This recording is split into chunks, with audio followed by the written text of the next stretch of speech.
توہین election commission آج case کی سماعت تھی. خان صاحب کو پروڈیوس کرنے کے حوالے سے آرڈر کیا گیا تھا.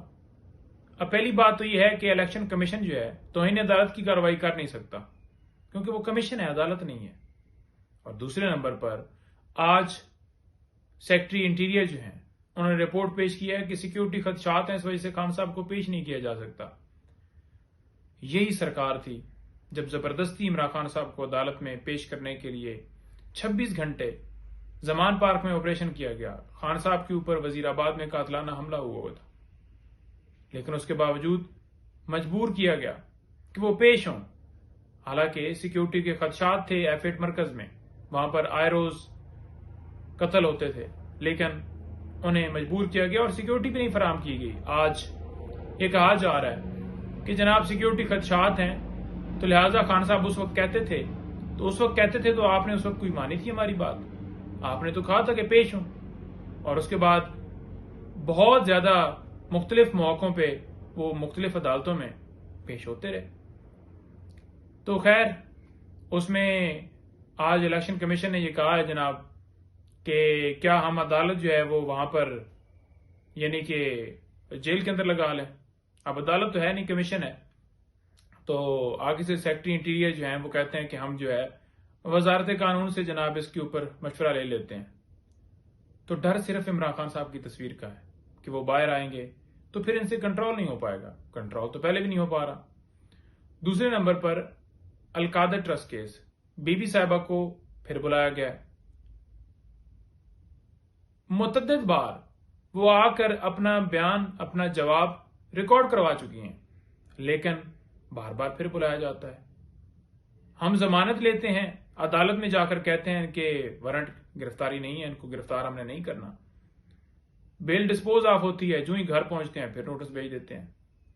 تو صرف یہ تنگ کرنے کے لیے کہ ان کے حوصلے جو ہیں وہ پست ہو جائیں، خان صاحب ٹوٹ جائیں، تو وہ وہم ہے، نکال دیں. کوئی ایسی بات ڈٹ کے جھوٹے کیسز ہیں، پھر بھی پوری فیملی کے اوپر یہ درج کیے گئے ہیں اور وہ فیسز کر رہے ہیں.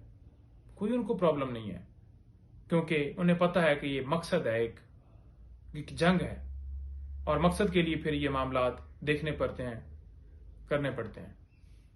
تو لہذا تیسرا جناب مفتی سعید صاحب، اب یہ کہاں سے ٹپک پڑے؟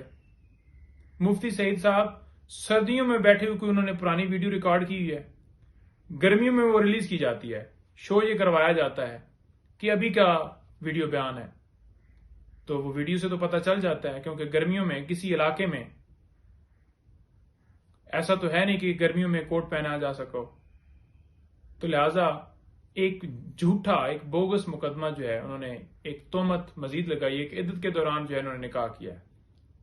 میں صرف فیملی کے اوپر کیچڑ اچھالنے کے لیے، کوئی ان کے پاس ایویڈنس نہیں ہے، کوئی ان کے پاس کوئی جواز نہیں ہے، اور پورا پلانٹ کیا گیا ان کو، کیونکہ ان کے جو وکیل ہیں وہ PMLN کے لیڈنگ لائر ہیں.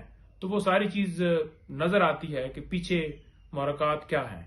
اور ویسے اگر ان کا بیان دیکھا جائے تو وہ کہتے ہیں کہ ہمارا عمران خان صاحب کے کیسز سے کوئی لینا دینا نہیں ہے، ہم نے کوئی کیس نہیں بنایا.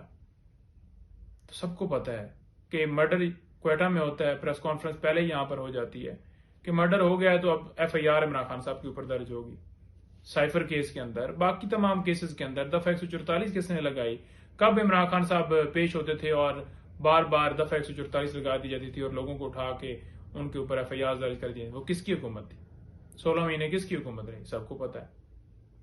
ایک اور جناب کارنامہ ہوا ہے جی، کابینہ نے منظوری دے دی ہے کہ سائفر کیس جو ہے وہ جیل کے اندر ہوگا. یعنی کہ سیکیورٹی کے انتظامات جو ہیں وہ ہمیں سیکیورٹی کے خدشات ہیں، تو لہٰذا سائفر جو کیس ہے وہ یہاں پر جو جوڈیشل کمپلیکس میں ہونا تھا ٹرائل، وہاں نہیں کیا جا سکتا. لہٰذا سیکیورٹی خدشات کی بنیاد کے اوپر کابینہ منظوری دیتی ہے کہ یہ جو ٹرائل ہے یہ جیل میں ہو. وجہ کیا تھی؟ منگل کو یہ کیس لگا ہوا ہے. عدالت نے لاسٹ ٹائم کے اوپر اٹارنی جنرل کو کہا کہ ایسے کیس نہیں چل سکتا جس طرح سے چلایا جا رہا ہے کہ کسی کو جانے کی اجازت نہیں ہے، صحافیوں کے اوپر پابندی ہے، وکلاء کے اوپر. ان کی فیملی سے کیا خطرہ ہو سکتا ہے؟ کیا ان کی فیملی جائے گی تو ان سے عمران خان صاحب کو خطرہ ہے؟ تو لہٰذا اس طرح سے نہیں ٹرائل چل سکتا. تو انہیں سمجھ آ گئی تھی کہ اب کچھ جو ہے نا جی وہ اس میں آرڈر ہوگا تو لہٰذا انہوں نے کہا کہ پہلے ہی کچھ سدوباب کر لیتے ہیں. خیر کل اس کیس کی سماعت ہے انشاءاللہ. سلمان اکرم راجہ صاحب اس کیس کے اندر اسٹرانگلی جو ہے ریپرزینٹ کر رہے ہیں اور بڑا زبردست طریقے سے انہوں نے دلائل دیے ہیں اور اس میں وہ پیش ہوں گے. تو انشاءاللہ اللہ خیر کرے. بہت شکریہ جی. Thank you.